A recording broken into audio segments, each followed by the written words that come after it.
loves experimenting with software, and he's a huge advocate of DevOps. He also is the best player with 20 years of experience. He studies about building teams and about some techniques and strategies on how to that work smarter to perform more efficiently and for a seamless developer experience. Dzień dobry, everyone. Sorry, my accent is terrible, but I might give it a go. So, welcome. Thank you so much for having me. So, broadly with context, I'm engineer in NewVoiceMedia. I'm not a senior engineer, but I do this for 15 years. I just have fun. I don't work for a while. I'm between operations and development currently. So, I build tools. That's what I like to do, and I have fun doing it. So, my talk today is in a technical track.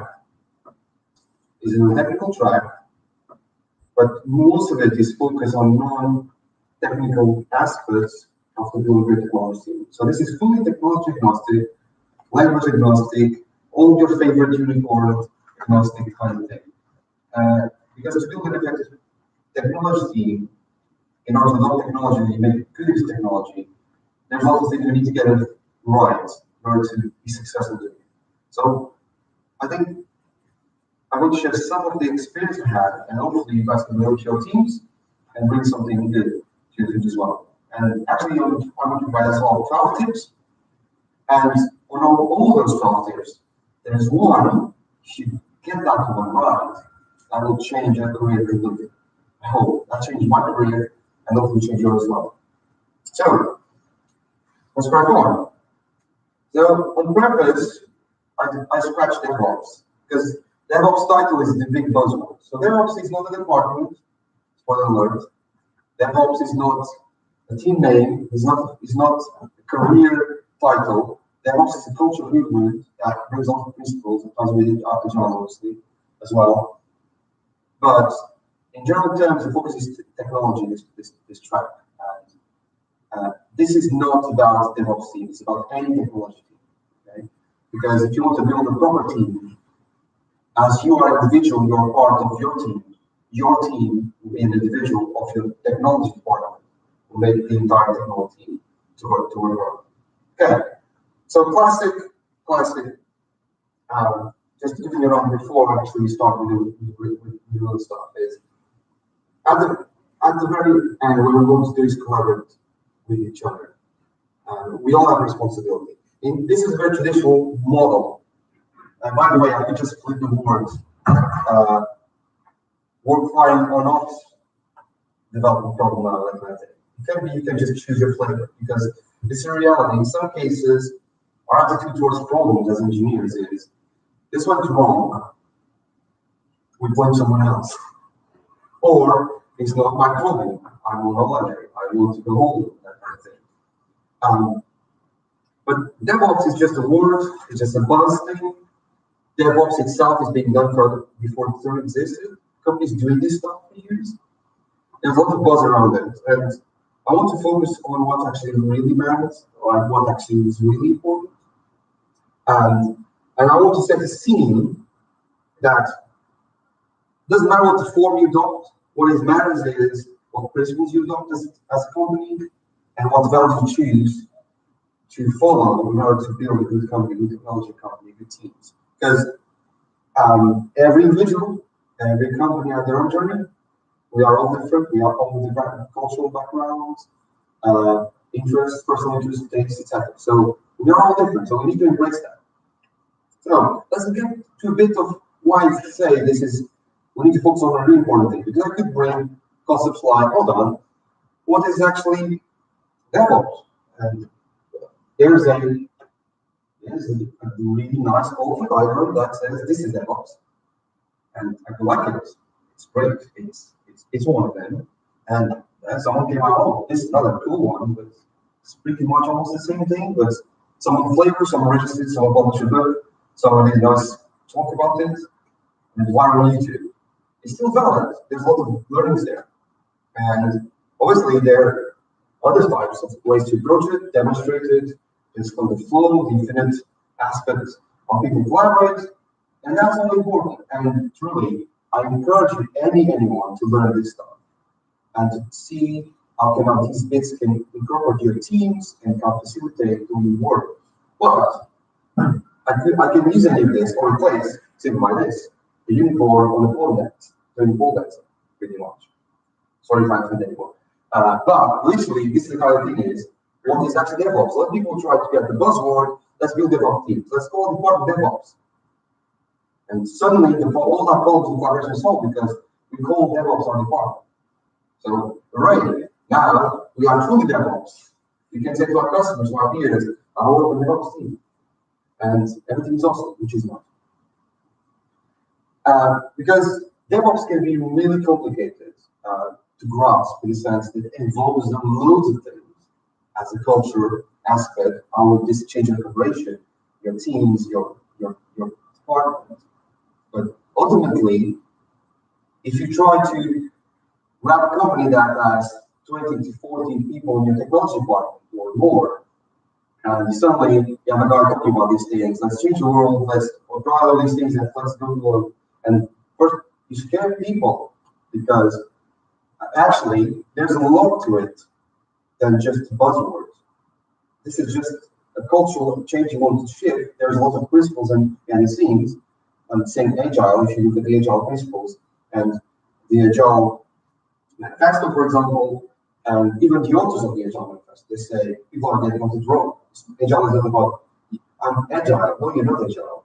Agile principles are all about bringing agility to companies, to deliver constantly with constant speeds, constant quality, at least in a predictable manner as possible. It's not about delivering fast. It's about can I deliver constantly some value to our customers.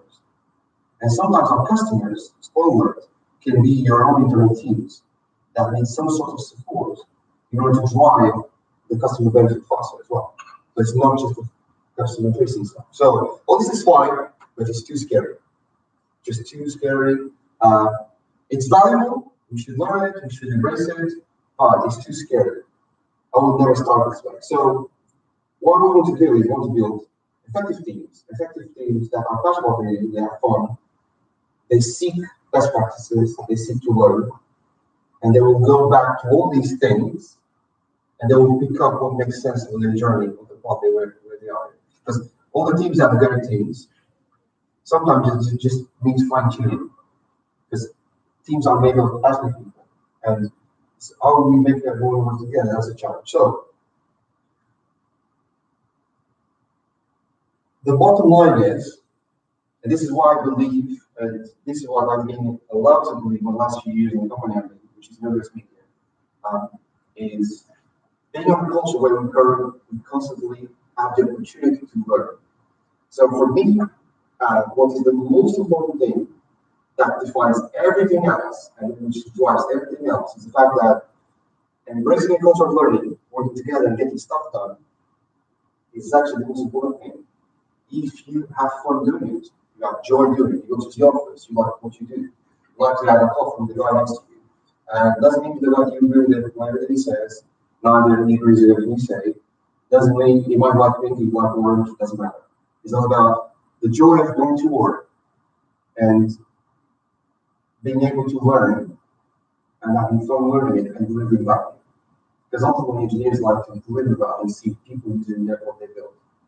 Because if you build stuff and people don't use what you build, it's future total forever or death total forever. It's really sad. And you were frustrated. So what we want to do is grow, but we can go faster if we're together than individually. So let's have some fun. I try to get it, and I try to it. So good. Most important from now on is that regardless of your background, your experience, you are awesome. You need to believe you're awesome because you can only have an awesome team if you believe in yourself. Because that team, sometimes someone in your team will be very low, well, bad day, and someone needs to push that guy up. And it's all about your team, it's all about you as an individual, and your team, invariably, is a team member from wider scope, which is your company or the technology department. So you individually, part of your team member, your team needs to be a team player as well.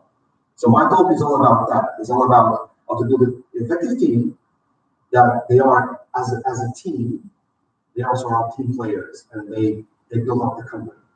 And I hope this demystify some of the things we can do as well, how we can form the scene of, oh, my team is awesome, the other team suck, kind of thing.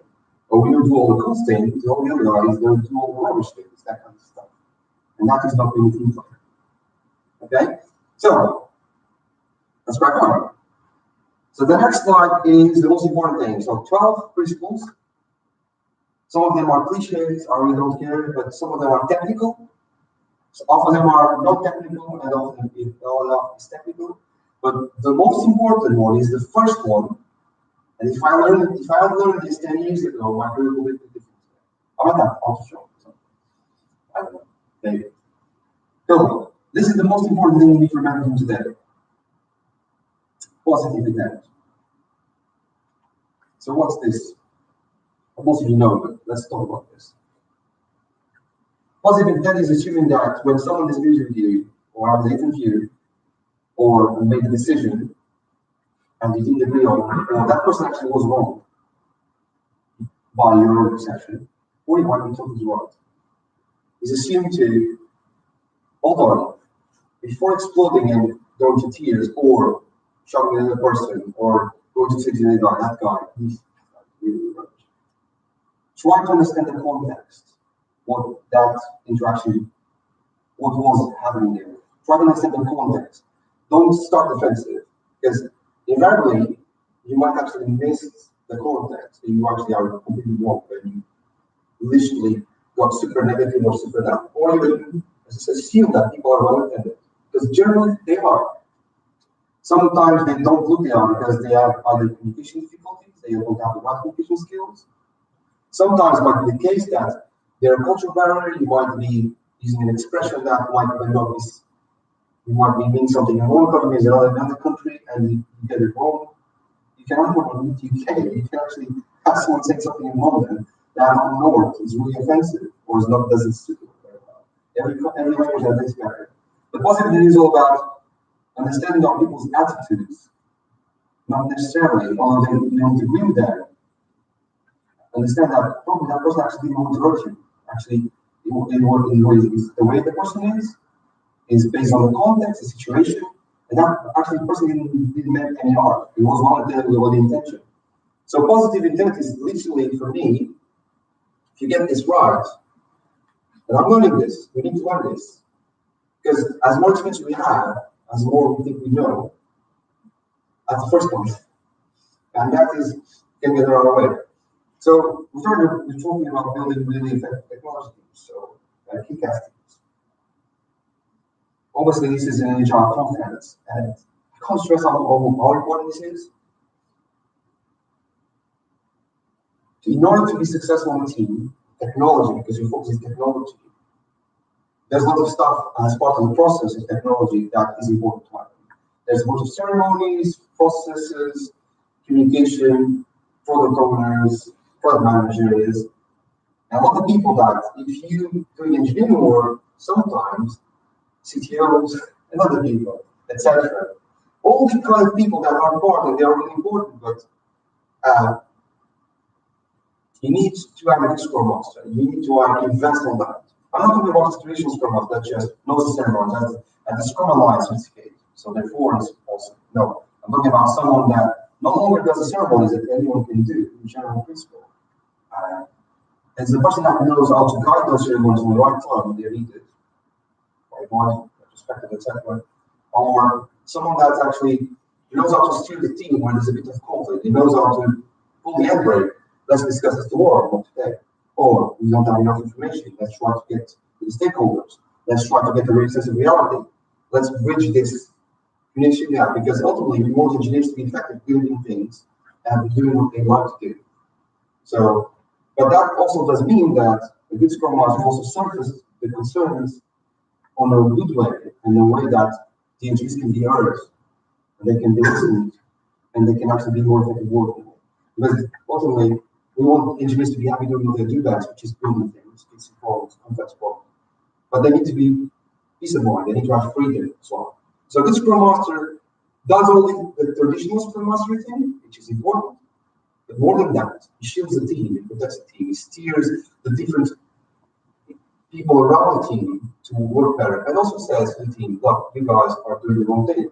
This team needs your help, that kind of stuff. This individual. So within your team, and as a team, within your team, you individually, and as a team, we need to be open and honest about, let's say, I say to my colleague something I should be saying, or I had the wrong assumption. We need to deal with the problems, like on any relationship.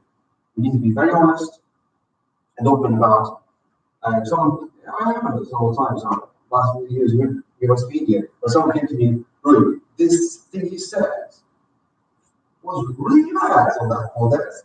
And I just, really? I said that. Yes, you said that. Okay. I'm really not.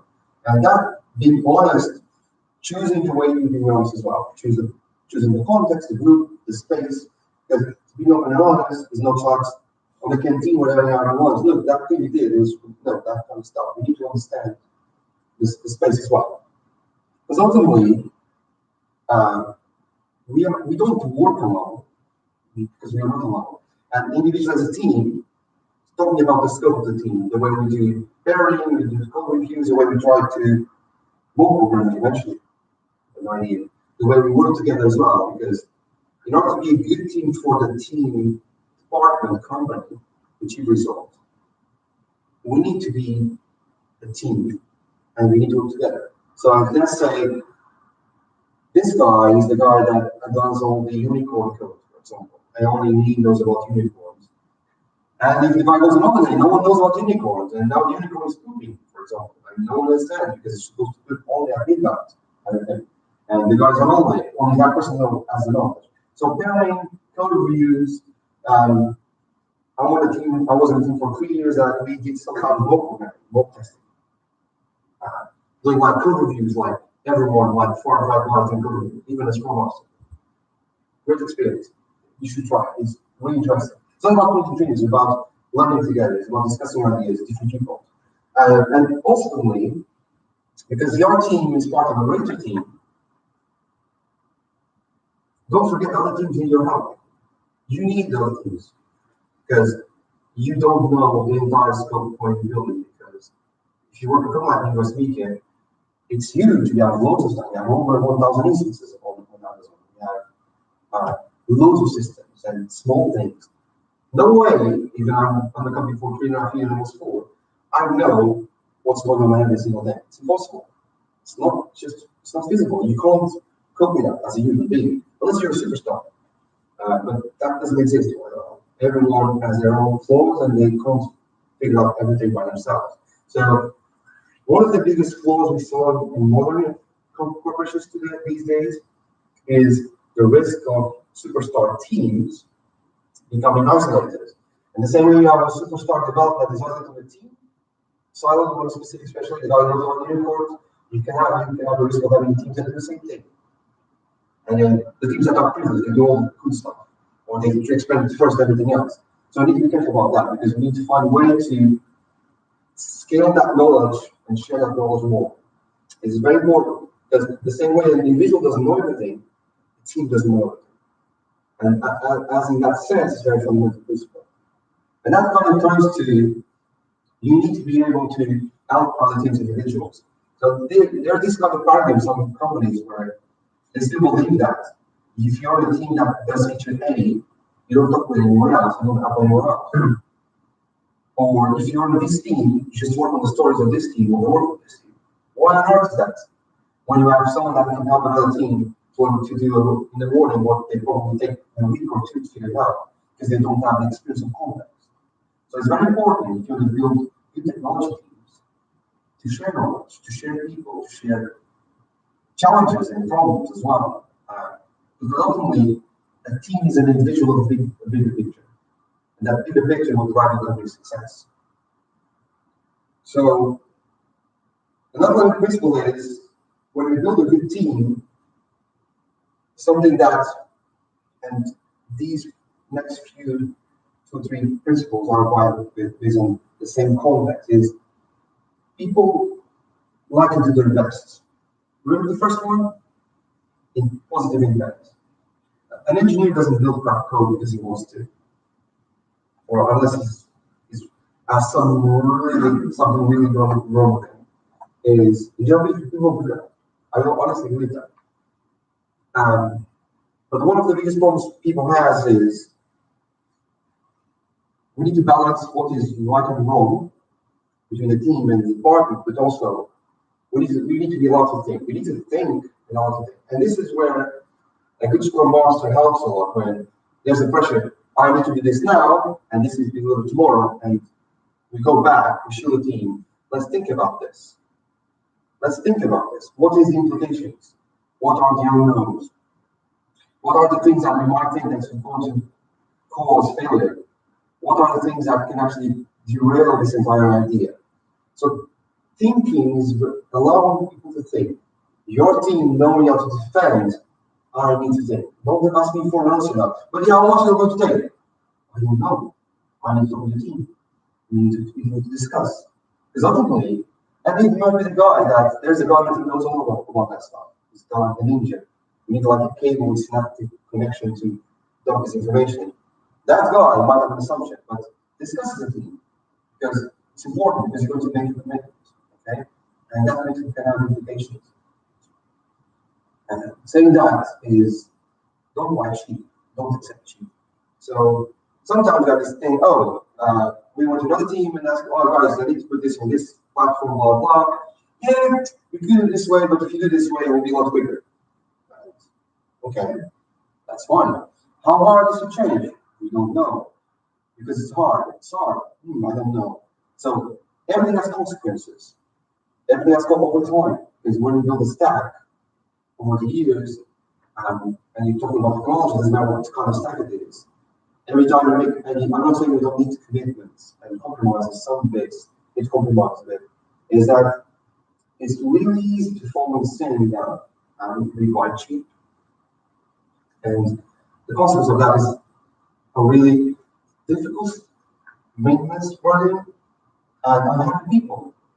And some people will accept that, other people will be super happy and sad, and they don't want to cry. I don't want to work on this code base.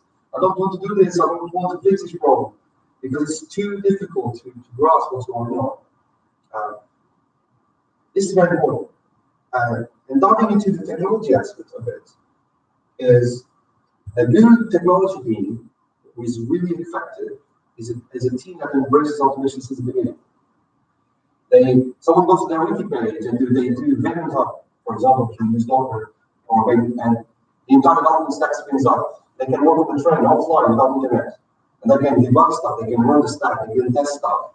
It's documented properly, and it's smooth, and most importantly, it's consistent developer experience across the team. There's no, new guy comes to the team. Now you're going to take 3 weeks to set up a development environment, or 2 days. No, if it takes more than 30 minutes, you got it wrong.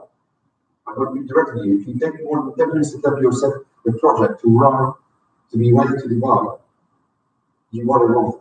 Do something about it. It's all about consistency. Bring developer experience as first-class citizen, make people look happier. A newcomer, if you're going to say, it takes 3 weeks to set up, to start working on a project, how sad is that as a welcoming note to your business? Now you can start working on this first ticket 3 weeks after you set up your laptop. Really? Is that true? Don't do that to people. It's really bad. That was my experience in several companies. I joined and I had like weeks to get it set up ready. It's really bad. Don't do that because ultimately, if you as a team, although you focus on development, if you're a development team, you embrace automation, those principles, which are obviously smaller scale and are the real deal in production, they will help you to understand better how operation aspects work. Therefore, your communication, your knowledge, and at least some of the terminology you embrace, will help you to work with the operations side, which is really how visualizing the big picture of the platform. Because we develop new ones. Yay, innovation, new technology frameworks, new stuff. And that's it. But operations, they want stability and security. They want some sort of predictability. We all want the same thing, delivering out to customers. But ultimately, our focus and specialties are different things. Sometimes they collide.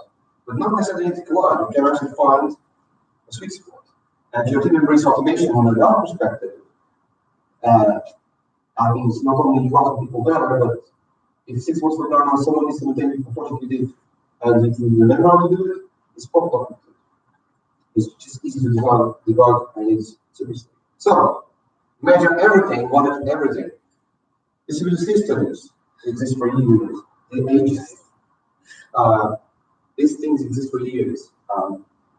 Microservices, and as a subset of that these days is a big buzz, and people just go crazy on it. Well, I've been doing microservices for a long time. I enjoy it. It's one of the best things, but there are good things on the other bits. But regardless of what strategy you use, is the best way to come to your business.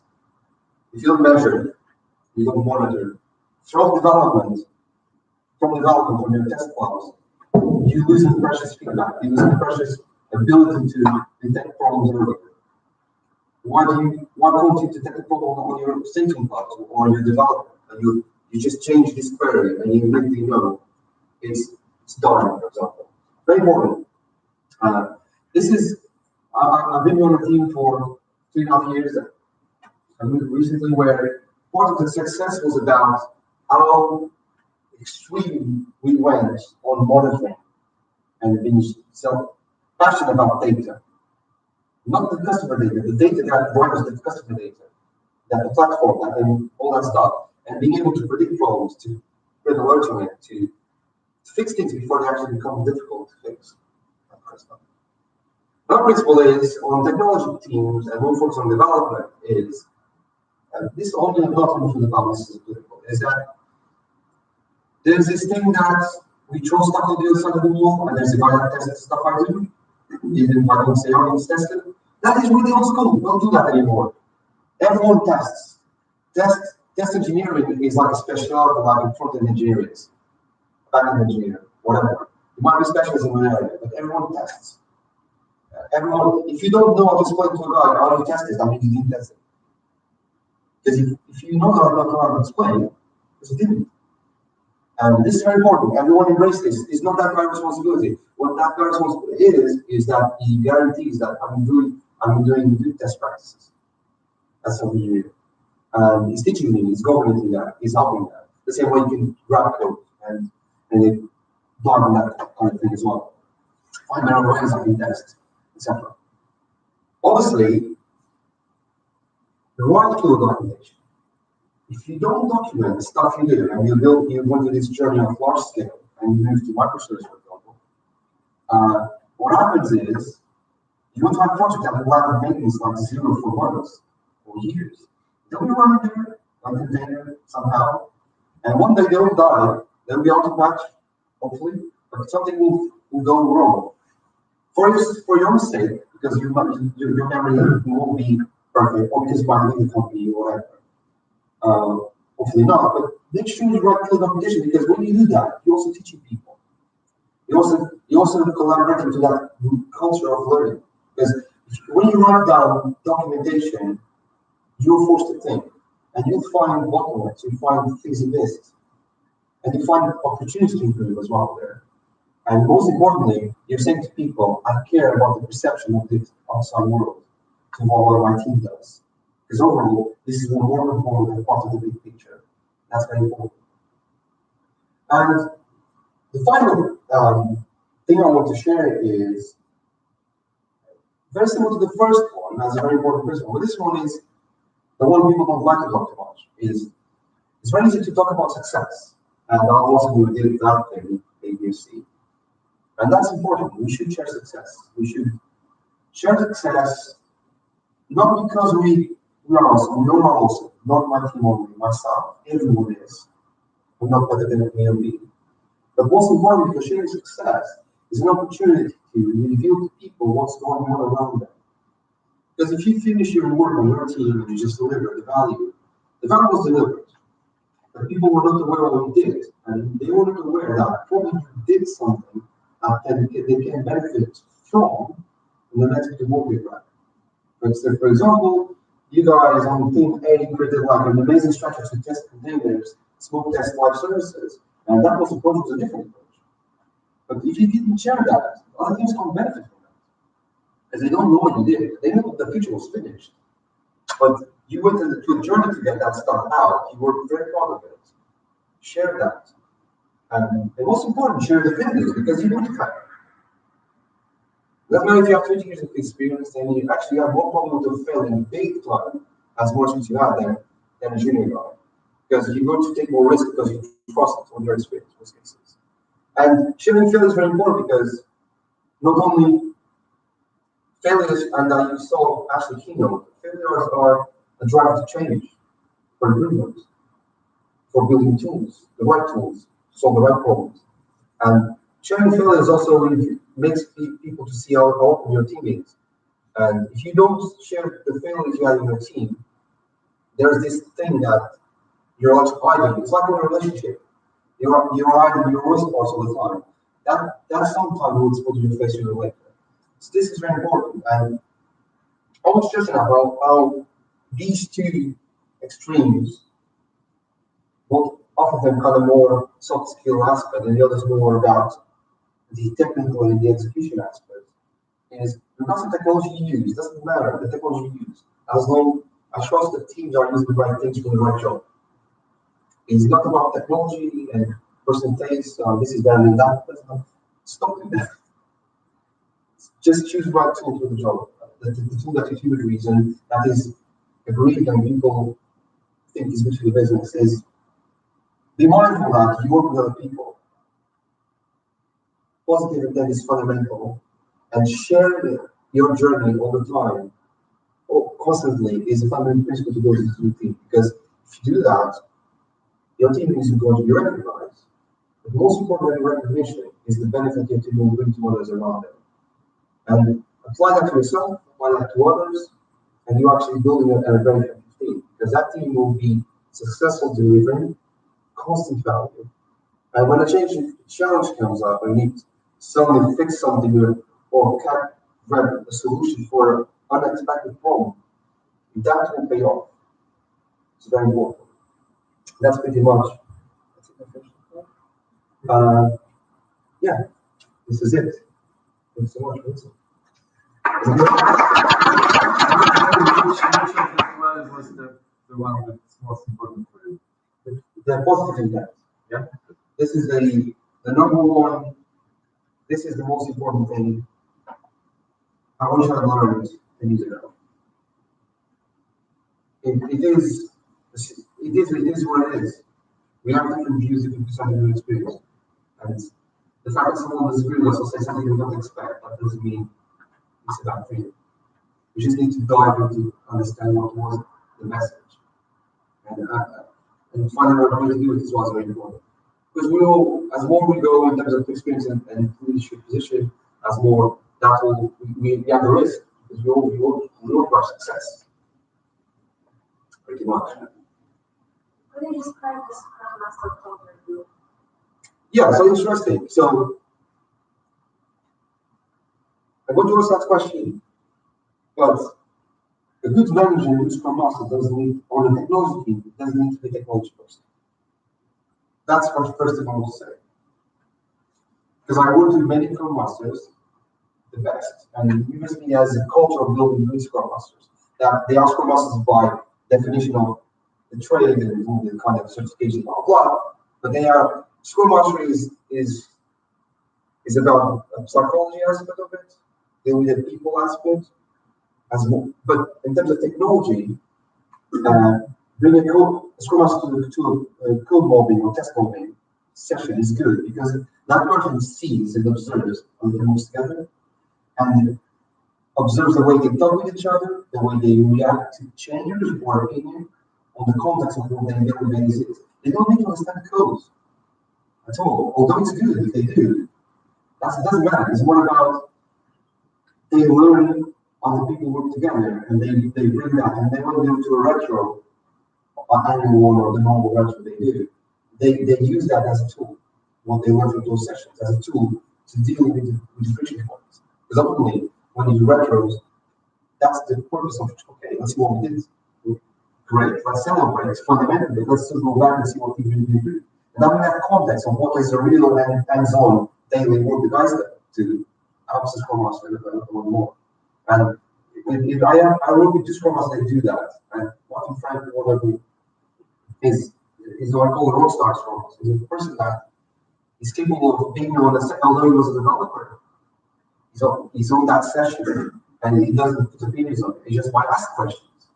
But his sole purpose is how can I accept more from this time opportunity so I can use this as a tool. And that reflects on the way he deals with the teams he manages. I think it's a very good thing. Because as I said before, a good manager on this industry or Scrum Master doesn't need to be a coder. There's nothing to do with it. It's help can help, but not necessarily. I'm not saying I'm an architect or a software architect. It was a good engineer for a lot of years and I have a lot of experience. But this kind of people process ceremony aspect of getting people to work better, more efficiently requires more people skill and touch than actually anything else. And in no certification replace the inner ability that some people has to deal with people better. And some people have better knowledge, and that can be teach as well. And NewVoiceMedia have a very good culture that much of that. And we actually have a good Scrum Master, very good Scrum Master. Because there is the investment of the company to build up these guys, not become the standard Scrum Master. The standard Scrum Master is standard Scrum Master. It's got that runs records and kickoffs and that kind of stuff. And that everyone knows how to do that. That's not the difficult problem stuff. At least that's my view. There's no last years experience of doing this kind of thing. No more questions? Okay. Thank you.